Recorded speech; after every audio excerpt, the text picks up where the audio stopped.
बाराबंकी जनपद में एक घटना होती है और इस घटना में 8 लोग काल के ग्रास में समा जाते हैं। यह घटना देवा थाना क्षेत्र में घटित होती है। कल रात लगभग 10 बजे एक ट्रक और एक अर्टिगा कार में भिड़ंत होती है। इस कार में सवार 8 लोग, जिसमें से 6 लोगों की मौत अस्पताल लाते समय हो जाती है।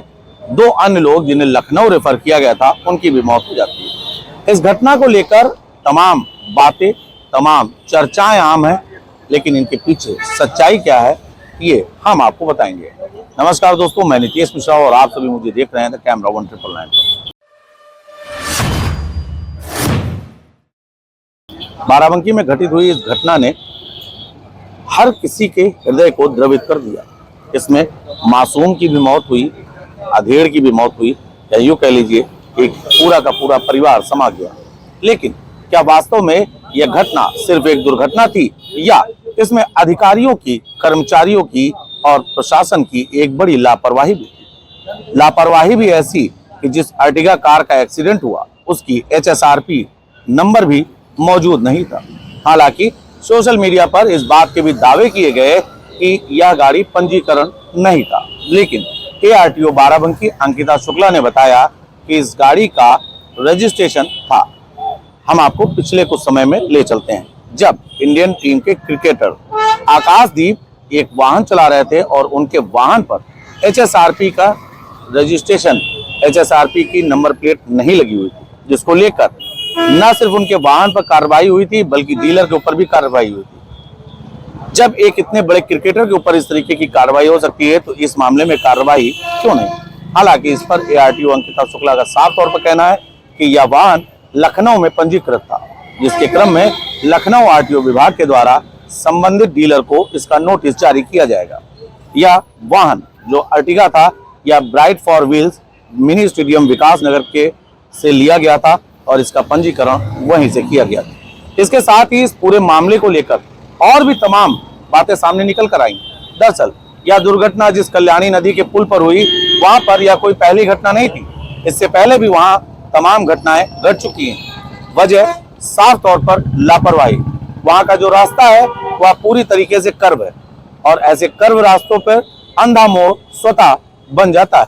लेकिन इसमें आप कहेंगे कि प्रशासनिक लापरवाही ऐसी क्या है, तो हम आपको बताएंगे कि इसमें प्रशासनिक लापरवाही क्या है।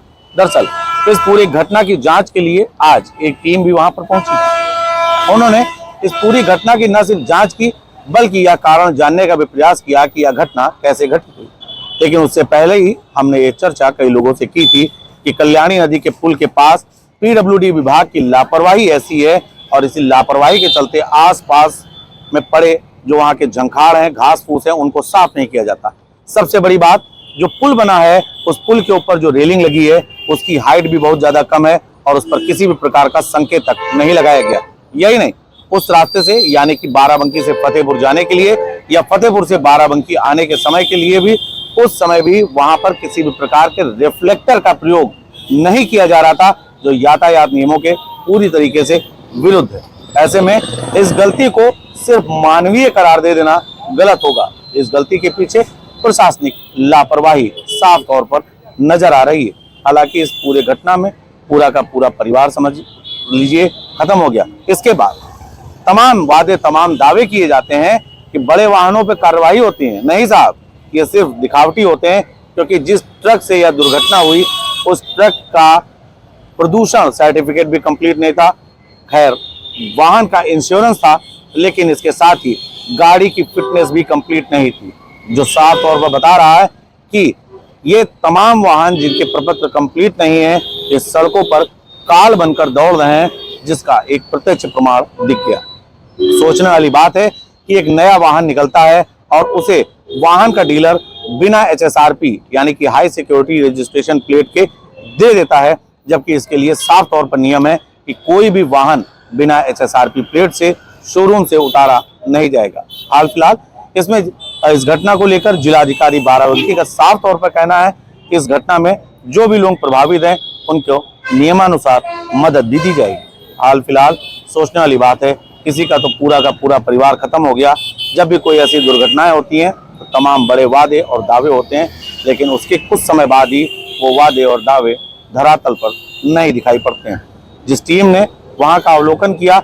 उनका यह भी मानना था कि जिस कदर यह दुर्घटना घटित हुई है, अगर ट्रक से एक्सीडेंट ना होता तो उस वाहन की स्पीड भी इतना तेज थी कि यह वाहन यानी कि जो अर्टिगा कार थी वो कल्याणी नदी में भी गिर सकता था।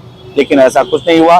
लेकिन जो घटना हुई वो हर किसी को झकझोर देने वाली थी, द्रवित कर देने वाली थी। बहरहाल आप बताइए कि किस प्रकार से प्रशासनिक लापरवाही जो वहां हुई, पीडब्ल्यूडी विभाग के द्वारा जिस प्रकार से आसपास की सफाई नहीं कराई गई, रिफ्लेक्टर्स नहीं लगवाए गए और किसी भी प्रकार की वहां पर कोई प्रकाश की व्यवस्था नहीं थी, यह पूरी तरीके से लापरवाही है। आखिर इसका निदान कब होगा? बाराबंकी से कैमरा सहयोगी बबलू के साथ मैं नीतीश मिश्रा।